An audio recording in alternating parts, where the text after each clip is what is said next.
네, 함께 이야기 나눠주실 네 분 모셨습니다. 최병묵 전 월간조선 편집장, 박상병 인하대 정책대학원 초빙 교수, 김태현 변호사, 박지훈 변호사 모셨습니다. 네 분 어서 오십시오. 네, 안녕하십니까.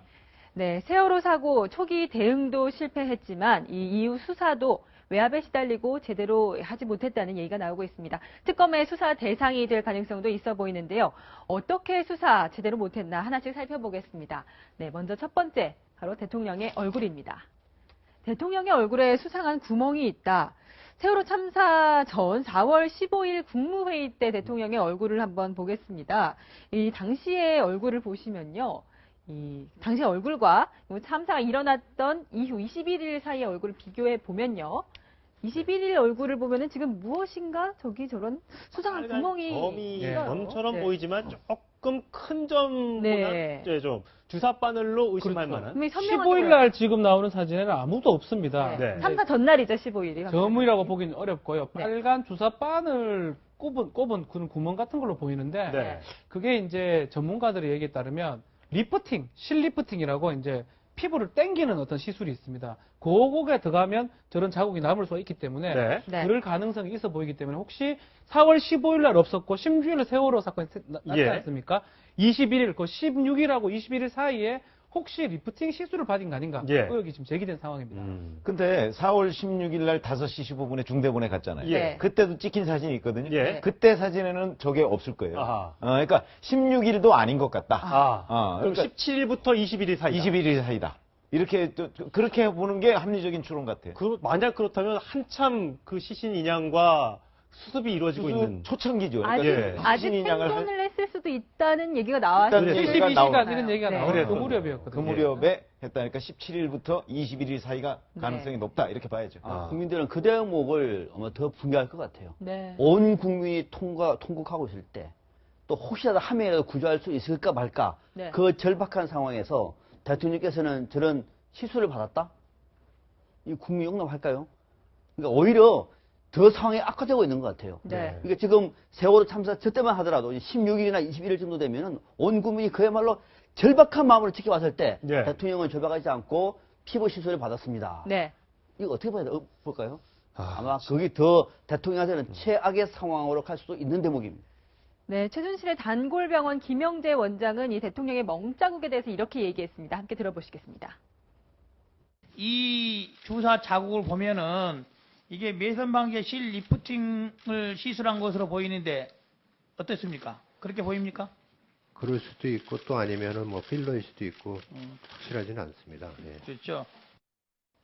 세월호 사건 당일날 청와대 들어가신 적이 있습니까? 없습니다. 그 오전에 그 저희 장모님이요. 간단하게 그다음에 얘기해 고관절하고 주십시오. 이런 수술을 해가지고 그 오전에 그 PRP를 맞은 다음에 그다음에 골프장으로 출발해서 갔습니다.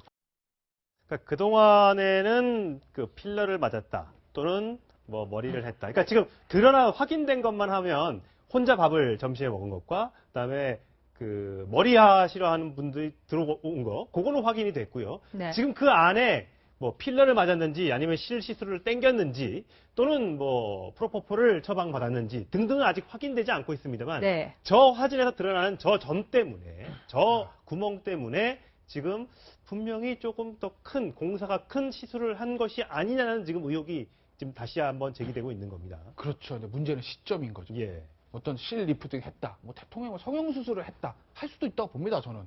여자니까. 이뻐지기 위해서 할 수 있는데 문제는 그걸 언제 했냐는 것이 중요한 것이거든요. 차라리 우리가 100번 양보해서 16일 아침에 했다 그러면 차라리 대통령 입장에서는 무언가 할 얘기는 있을 거예요. 왜?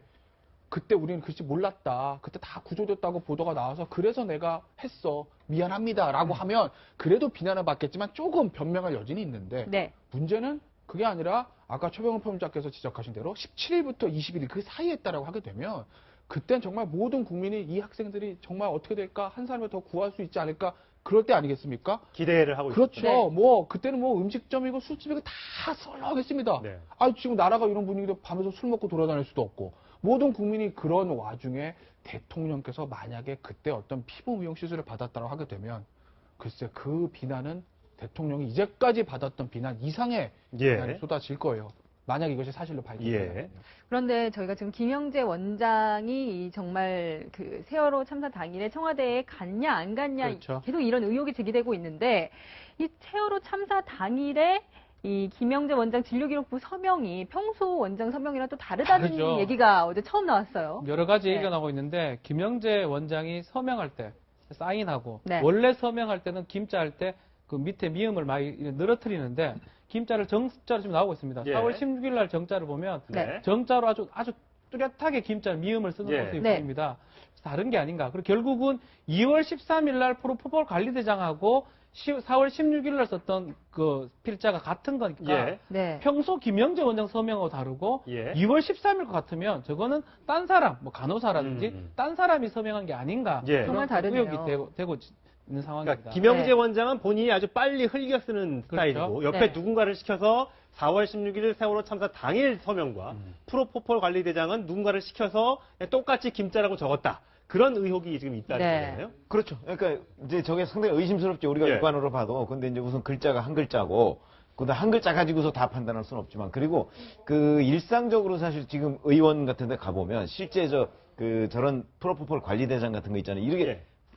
의사가 한 명이기 때문에 할 일이 많아요. 그래서 실제는 간호사들이 많이 정리하는 경우가 있습니다. 그러니까 예. 저게 의심스럽기는 하지만 그렇다고 해서 저것이 뭐 결정적 증거가 되지는 않은 것 같아요. 앞으로 살펴봐야 될 문제죠. 네. 자, 저 부분 분명히 김영재 의사가 처음에는 청와대에 간 적이 없다고 했다가 갔다고 했고, 그날은 수요일에 휴진이라고 했는데 오전에 장모를 봤다고 했고, 또 그 고속도로 통행료가 들어갈 때와 나올 때 다르고 사인이 다르고 여러 곳에서 지금 의심할 점들이 발견되고 있기 때문에 혹시 김영재 의원은 청문회장에 부인을 했습니다만 4월 16일 날 청와대에 들어간 것이 아닌가라는 의식은 아마 계속해서 될 것 같습니다. 근데 그날은 4월 16일 들어간 것만 이제 의원들이 계속 집중적인 질의를 했습니다. 그러니까 본인은 절대 들어간 적 없다는 장모님 실수라고 골프 치러 가서 이렇게 얘기를 했는데 저는 만약에 김영재 원장을 다시 한번 글쎄요 이번 목요일은 채택이 안 돼 있는 안 것 돼 같은데 있죠. 만약에 한번 물어볼 기회가 있다면 17, 18, 19 이 3일간 행적을 보고 싶어요. 왜냐하면 그 이후에 이제 어제 보도에서 대통령실 맞은 그 사진들이 뭐 16일 이후에 했을 가능성도 좀 제기되고 있는 거 아니겠습니까? 그러니까 김영재 의원 입장에서 만약에 17, 18일 들어가서 실수를 했다면 16일 안 들어간 거 맞잖아요. 그거 본인은 위증 아니거든요. 그러니까 이제 16일 문제가 아니라 17, 18일에 들어간 그런 것들을 한번 좀 알리바이라든지 그런 것들을 좀 우리가 조사할 필요가 있지 않나 싶은데요. 네. 그런데 이 와중에 이 세월호의 긴박한 상황을 가장 먼저 전달해야 했던 김장수 당시 안보실장, 대통령의 위치도 파악하지 못했습니다. 이 김장수 당시 안보실장의 얘기 들어보시겠습니다. 대통령님이 어디 계신지를 잘 모를 때는 관저하고 집무실하고 같이 보내주고 상보고를 정호성 제1비서관한테 보여주고 관저에도 안봉근 제2부속비서관에게 전달을 했다. 문건은 보냈다는 건데요. 그런데 이 문건이 대통령한테 제대로 갔나 이것도 지금 보장이 안 되고 있어요.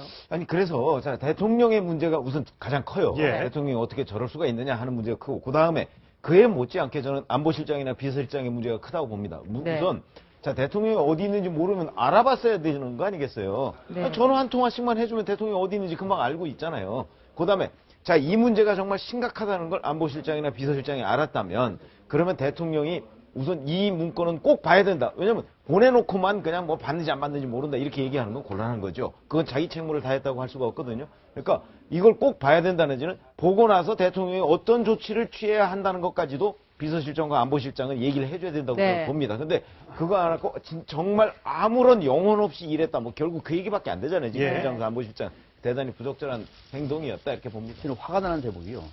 일반인이라도 이렇게 안 합니다. 한번 봐보세요. TV에는 아마 기억나시겠습니다만 당일 하루 종일 세월호가 가라앉고 있는 모습을 보여줬습니다. 그렇죠? 그랬었죠. 예. 처음에는 별거 아니라고 생각했는데 하니까 보통 심각한 문제가 아니었는데 청와대에서 실장이 그것도 안보를 책임진 국방장관 출신입니다. 네. 안보실장이 그 다급한 상황에 대통령이 어디 계신지도 모르고 서면과 통화로만 합니다. 평소 이런 정도의 생각을 갖고 있는 분이었습니까? 아니 이런 분한테 대한민국의 안보를 맡겨놨다는 거는 저는 지금도 끔찍합니다. 네. 이런 분한테 일반 국민들도 이런 분들은요 무슨 총수만 나면은 금방 대응태세 바로 나옵니다. 왜? 평생을 그래서 살았던 사람이에요. 예. 근데 지금 배가 가라앉고 300명 이상이 어떻게 될지도 모르는 상황에서 대통령한테 어디 계신지도 모르는데 서면 보고만 하고 그것도 확인도 안 해보고 그렇게 발을 벌였다고 얘기하면은 대한민국의 안보에 구멍이 크게 생긴 거죠. 뭐 저는 정말로 어떻게 저런 분이 안보실장을 맡았는데 지금 생각해도 정말로 놀랍습니다. 예. 참, 처음에는 통용함을 출동을 시키라고 했는데 출동시키지 않은 게 김장수 안보실장의 책임이냐 물었더니 그건 별거 아니라서 대통령한테 보고 안 했다라는 식의 발언을 해서 또 굉장히 언론의 도마 위에 올랐었는데 고위공직자로서의 처신이 참 중요하다는 점 다시 한번 느끼게 됩니다. 자, 다음은 그러니까 이 대통령이 그러니까 밑에 있는 안보실장도 허둥지둥. 네. 그다음에 그러면 홍보석은 어떻게 했는지 한번 볼까요? 네. 네. 이 대형 참사로 이어지자 당시에 이 언론과 국민이 정부의 대응에 굉장히 많은 비판을 쏟아냈어요. 그런데 홍보수석은 언론에 전화를 걸어서 이런 얘기를 했습니다. 함께 들어보시겠습니다. 지금 그런 식으로 9시 뉴스에 다른 식으로 안 되고 말이야. 이 앞에 뉴스에다가 지금 해경이 잘못한 것처럼 그런 식으로 내고 있잖아요. 그냥 안속까지 이렇게 짓밟아가지고 나 이거 한 번만 도와주시죠. 좀 아예 그냥 다른 걸 대처를 좀 해주든지 아니면 한다면은 말만 바꿔보면 되니까. 거의 언론 탄압이라고 그렇죠. 정말 이게 분노했었죠. 이정현 전 대표 그 당시에 홍보수석이었는데 요것도 이제 보도가 됨으로써 문제가 네. 많이 됐었는데 사실 보도 통제에 가까운 형태의 어떤 말투 자체는 그렇지만 이 방송법에 따르면 이 통제를 전혀 할 수 없도록 돼 있거든요. 그 점에서는 문제가 되고 결국은 대통령도 문제고 국가안보실장도 문제였지만 그 관련된 홍보수석도 그 후에 대처하는 방식이 아주 잘못된 방식이 아닌가 이렇게 보이네요. 예, 참 본인은 홍보수석으로서의 당연한 역할을 했을 뿐이라고 저희 방송에 나와서 네. 얘기까지는 했습니다만 어쨌든 대통령에 있는 주위의 참모들의 생각, 수습보다는 이거를 수습이 세월호 수습이 아니라 네. 이 사태를 어떻게 수습할까 거기에만 너무 몰두했던 것이 아닌가. 이때도 한참 세월호를 수습하고 있는 그 당시였습니다. 네. 4월 21일이면 닷새밖에 지나지 않았을 때입니다. 보도를 어떻게 챙길 게 아니라 세월호를 어떻게 건지고 학생들을 어떻게 구해낼까를 생각하는 게 먼저가 아니었을까 싶습니다. 자, 그 다음 인물은 우병우 전 민정수석입니다. 네. 이 당시 세월호 사고 당시에 초기에는 이 유병원 전 회장 등에 대한 검찰 수사가 진행되고 있었습니다. 그런데 이 해경 서버를 수색하지 못하도록 검찰에 압박을 가한 사람이 있다는 얘기가 나왔는데 이게 바로 우병우 전 민정수석이라는 얘기가 나왔습니다. 제가 봤을 때는 지금 김장수 실장 나오고 이정원 수석 나오고 다 네. 나오지 않습니까? 저는 우병우 민정비서가 정말 이거에 한계 맞다고 하면 네. 저는 이 잘못이 더 크다고 봐요. 왜 그러냐면 일단 사고는 터졌습니다. 물론 사고 터진 거에 대해서는 책임 소재 가려야 되지 않습니까? 그 당시가 항상 누가 뭘 잘못해서 이거를 책임을 가리고 그 다음에 다시 한번 재발 방지 대책을 나르기 위해서 온 이제 나라가 거기에 신경이 곤두서 있을 텐데 그런데 우병우 전 민정수석은 해경에 대해 압수수색을 금지시켰다라고 하게 되면 이건 사실은 사고의 측은 은폐라는 거죠. 그렇기 때문에 이 부분에 대한 게 만약에 우병우 민정수석 비서관의 한 일이 맞다고 드러나게 되면 또 한 번의 우병우 민정비서관의 직권남용 혐의가 하나 추가되는 거죠. 이게 더 문제